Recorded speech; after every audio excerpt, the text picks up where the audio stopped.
looking for higher cost and perhaps for excluding your own product for consumers that are not willing or are not able to pay for the product. You can also look at the package, the warranty you can extend, the label to sell your product easier, and that's the first variable, the product. And you can make many changes about the product, but in the long term. In the immediate term, it's not so easy to make those changes. Sorry, the second one is called the place, and the place is very much the place where you sell your product or to whom you sell your product. Is the channel. It's called also the distribution channel, and it's selecting the distributors who are best for you.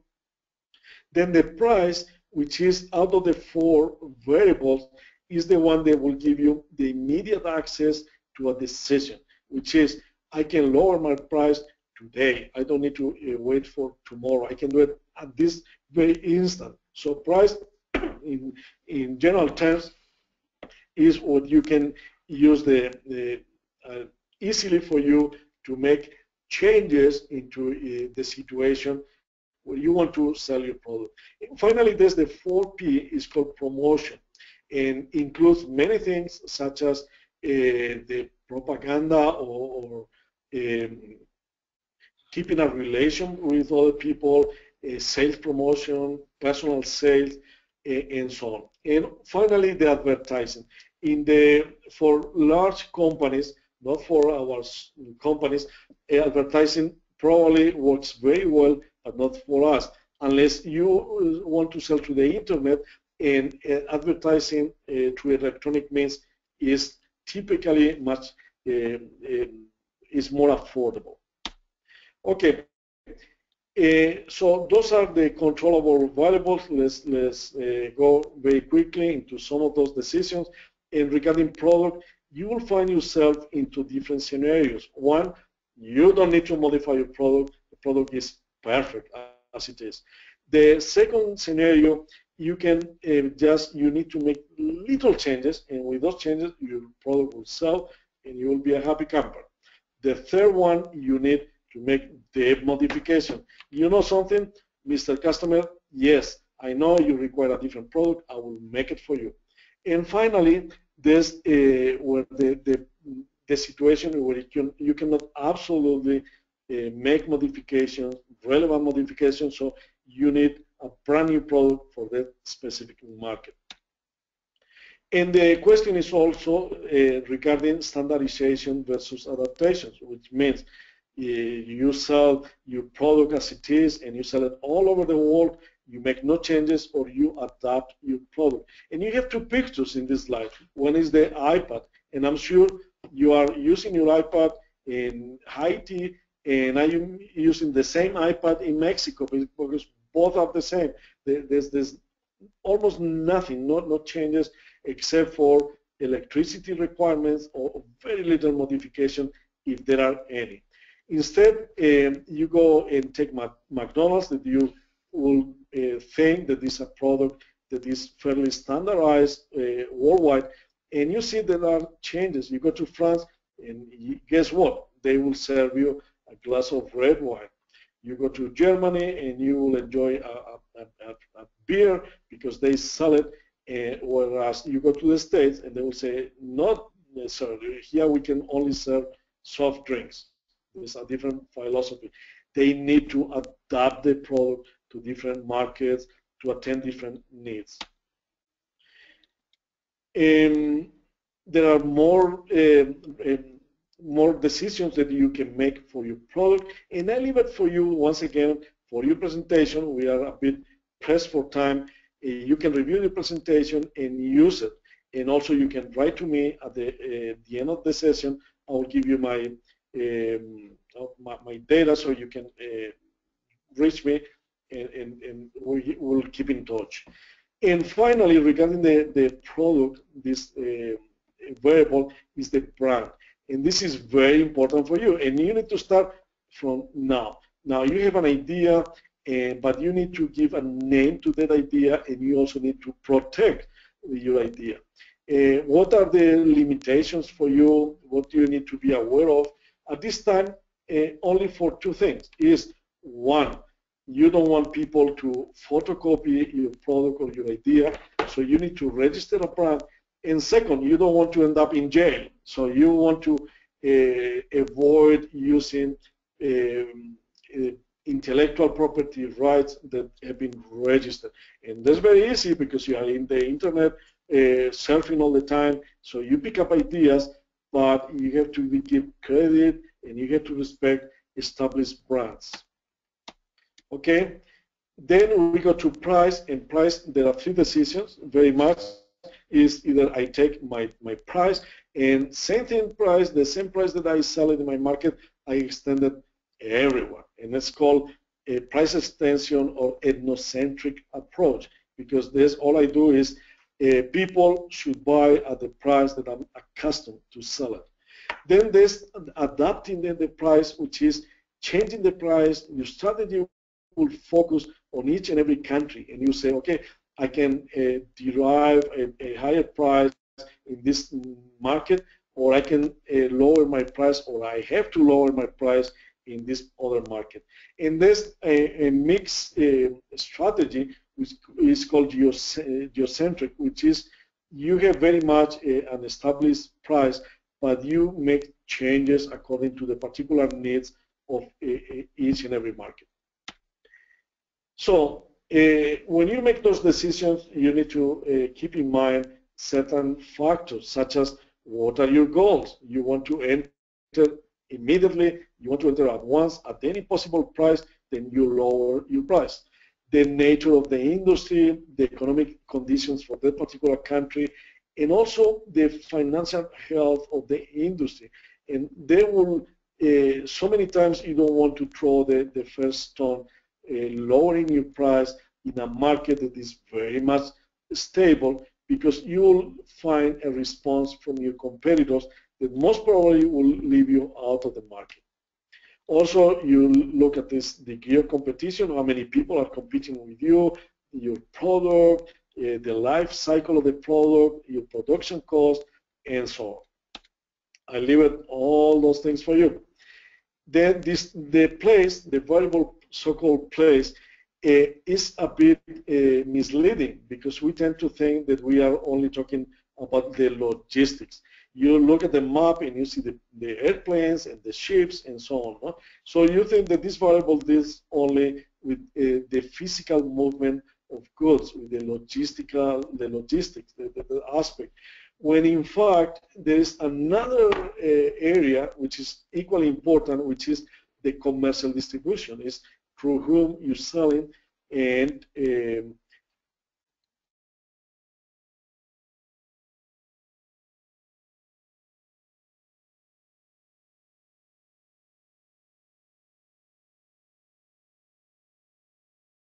practices. This is very important. If you're listening to me, if you're still listening to me, business practices, pay attention, because what people do in a particular country, believe me, is not the same or the practices of the similar businesses in other countries. In your country, you sell, they pay you net 30, but now you go to Europe and they want to pay you net 10, or they want to pay you perhaps even at 90 days, and so on. In terms of logistics, I give you the same advice that I gave you before, which is you guys are very busy with your own creativity, trying to establish a business. You deal with many things. Go with the experts. They know it. And nowadays, they don't charge you much to take care of the logistics. There are so many companies out there looking for customers to do the whole logistics. They sell it door to door from you. They just pick up your product and they sell it somewhere else. A year from today, when you're successful, let's come back, let's have a seminar about logistics, but not for today. And finally, the promotional part. The promotional part is the one that, in my opinion, allows you to make more changes, because you can just have an advertising campaign, change it within a matter of seconds. Then you can focus in a different action. You can do many things. You can have a personal sale, commercial missions, and so on. Out of those things, allow me to just pick up one that is important for you, and is the trade show. You are a beginner in international business. So let's go to a place where you can maximize your efforts, your time, and also your investment. Because you can, and as a matter of fact, in international trade shows, in many countries, you can even get the support. They pay for the aid trip for you in so many instances where you are capable of demonstrating that you have this project that is solid, is in writing, as I mentioned to you. So you go to those trade shows, and those trade shows are a beauty because you can get all the people that are really important into the industry, and that are confined to a place. During 2 days, 3 days, a week, you have everybody there. And you know what? Those people that were so difficult for you to reach, such as the sales director, the VP for sales for that large company, they are all in there. Some people have a larger booth, some companies have a smaller booth, but everybody meaningful, everybody who has something to say in the industry, they are there and they are available for you because they are much nicer. Yes, I know you ask for an appointment and they don't even reply to you. But those people that were looking so obnoxious to you now are with a big smile because there's the name of the game of those international trade shows. So if you have the chance, go there, please. And finally, you have to make some decisions regarding your overall international marketing strategy. And you have to look for a complete analysis of those markets, and not only the market itself, but also the strategy, how you want to reach those people in those markets. You need to select the markets, and remember, don't look for so many markets at once. Just be selective. Look at the entry form, and all those things you need to put it on paper once again. And look for this strategy that you want to pursue. Set clear objectives. I know many people like you that are entrepreneurs, that you just beginning, you would like to keep the project for yourself, but eventually many of you will be facing the decision of looking for investors, looking for partners. You just cannot keep it. This business, your idea is too good, it's too good, but you don't have the means, you don't have the budget to carry out your business, especially in other countries. So you have to sell your idea to other people. People immediately look for those objectives, and also they look for the budget. Is this a well thought out plan? Are those people really thinking about the money, or they pretend that the customers will come from every corner? You don't need to do any sort of promotion because people are desperate. They kill to get your product. So we need to be very, very clear on those goals, because those people evaluating your project in January or thinking about sharing your investment, they will be looking into those details. So those are that's the advice. You have to define the mission and the purpose of the plan. What is your main idea? And what are you trying to sell? Look for the basic data that I shared with you at the beginning of the presentation. Analyze every situation, because if you want some credibility for your project, you need to show that you really went through every possible potential situation, and you have a formula, you have an answer. Then establish those specific goals, formulate your action. You people are people of action. I know you. So get in your project. Just show about those actions that you pretend to carry out. No? Develop your strategies, prepare a budget, And this point is extremely important because the financier, and they are all over, and people with the money, they look immediately at your budget. Are those people like me thinking about the money, or they are just a bunch of daydreamers, and this plan makes absolutely no sense in monetary terms? If you are not a financier, please look for a friend, look for somebody who can give you some guidance. And they don't have to charge you, they will do it for free.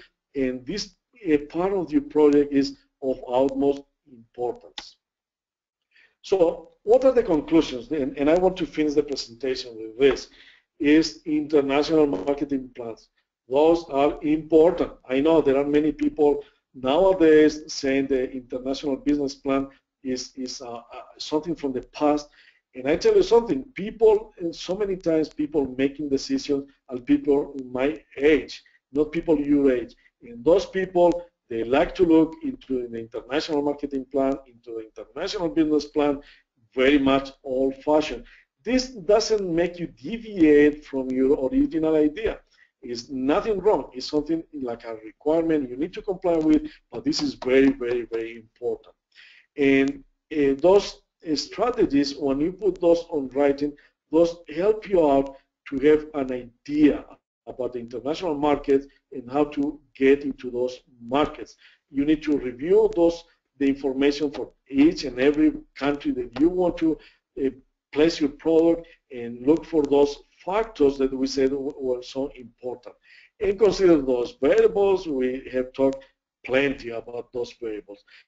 And finally, be very specific and have in mind, bear in mind that you're looking for viable and profitable specific market segments. You are not selling to everyone in this planet. You're selling to such and such people. They have those consumer habits, and they have this much of disposable income, and they live in this particular city or that particular region, and so on.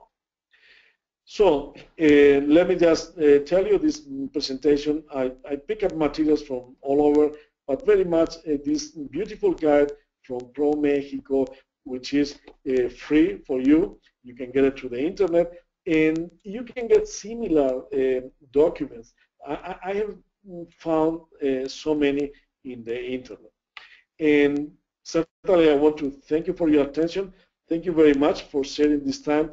And thank you, obviously, to the Young American Business Trust, who are organizing this video conference. Specifically, my friends Jose Cloutier and Arturo Patiño. Thank you very much to all of you. And that's my contact information for anything you need in the future. So let's go now to the Q&A section. I know it's going to be brief. But please, let's start with those questions. Yep. Senor Jose. Yes, thank you, Dr. Valderrey. It was really a really good presentation, and I'm sure you have a really tight schedule, and we thank you for making the time to do this. I would like to invite participants to write down their questions, or even if you have a working microphone, you can choose the raise hand button, and we will open your mic so that you can do the question. Just so that we can get things started, there's already a question here, and let me read that out to you. It says, how can I know if my product needs to be modified in order to be more attractive in a foreign market? Yes, there are many ways, and you can be as sophisticated as you want it. And remember, the more sophisticated, the more money that you will spend.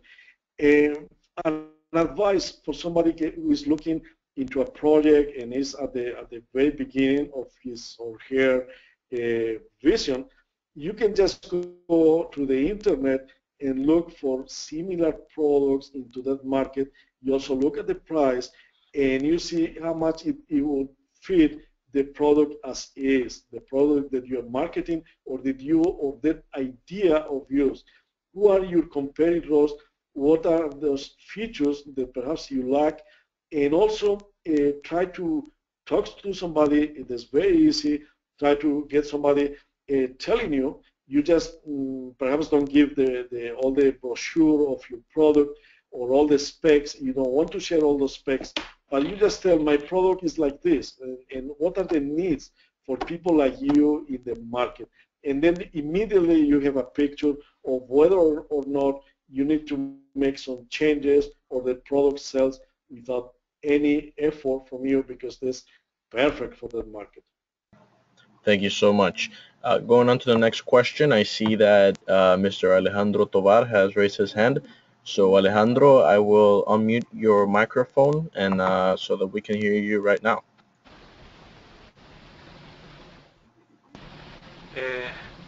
Hi again, it's me again. How we address this to the international market if my product is a social idea? Okay. Yes, actually, hello again, because you were yesterday on the same conference. You're from Belize, isn't it? Yes, Alejandro, I guess you're from Belize, no? And when you have a social idea, there are many other factors. You go beyond the commercial factors, which is the purpose of this presentation. Now, international institutions are very important. You're playing a completely different ball game because it's a social idea, and you are not just trying to compete with other companies. You now look for support for international organizations that are kind to your idea, and they help you out either selling or promoting your ideas. I'm very pleased to hear from some of you that are so much interested into probably social entrepreneurship. There's very much in fashion, and there's a way to do your own business and also to help society. But the rules of the game are very difficult. So you need to study that particular country and look for efforts of those institutions or international organizations and what they do it in that particular country. And you will find many, many, many ideas and people willing to give you a hand. You will not find competitors that are trying to keep you out of the market. There you'll find people probably welcoming your ideas and questioning you. But what you need is some basic research about what has been done in that country, what they need, and whether or not you can make a contribution in that particular country. Sometimes people have done every possible thing. Thank you. Yes, Jose? Yes, thank you. We have one last question. I know we have a really short time restriction. The last question is, where can I learn more about the legal aspects of a market if I can't afford to hire an expert? Okay. I don't see a need at this point of the game to hire a lawyer or to look for the legal expertise. When you go to those companies doing the logistics for your product, they typically give you advice for free. You go perhaps not to those companies that we all know it, DHL, FedEx, and Nagel, and so on, but you maybe go to what they call a freight forwarder. As a matter of fact, Nagel is a freight forwarder, and they have all the legal information. Also, you can look on the World Trade Organization, the WTO, and they have tons of information regarding legal aspects for the country you're looking for. There's all the information that you need. But my advice is, one thing is to look for the information, and the second one is, the other thing is how to interpret that information properly. So if you want to go to be on the safe side, rely on experts. Don't try to do it on your own at this point of the game, because it's quite difficult, and you will be wasting valuable time, precious time. Instead of working on your own idea, you try to become a lawyer, an expert about how to import into Greece. No, it's better that you dedicate your time to your own idea. Well, once again, thank you so much, Dr. Valderrey. We'll be ending the session as of now. I know you needed to leave early, so I thank you for staying a couple of minutes more. We will make sure to share the presentation with the participants. Once we upload the video, it will be available on the bootcamp website, and on the description of the webinar, you will be able to download the presentation and also see the video, this video that we're still recording. So thank you once again, Dr. Valderrey. I would also like to invite all participants to keep checking the reachcompetition.net. This is the Caribbean Innovation Competition website, which you can now see on the screen share. And also to the ones that are registered on the TIC Americas, you can also keep up to date with the news and everything, and also the timeline on the TICAmericas.net website. So thank you all. I hope you have. Yes, go ahead. If you allow me, Mr. Jose Cloutier, thank you so very much for the organization of those web seminars, and thank you for the people that were with us throughout the presentation. And I'm available to my data. Thank you so much again. No, thank you, Doctor. It was a great webinar. We thank you very much, and we hope we can have you once again soon. So thank you, everyone, and have a good day. Goodbye.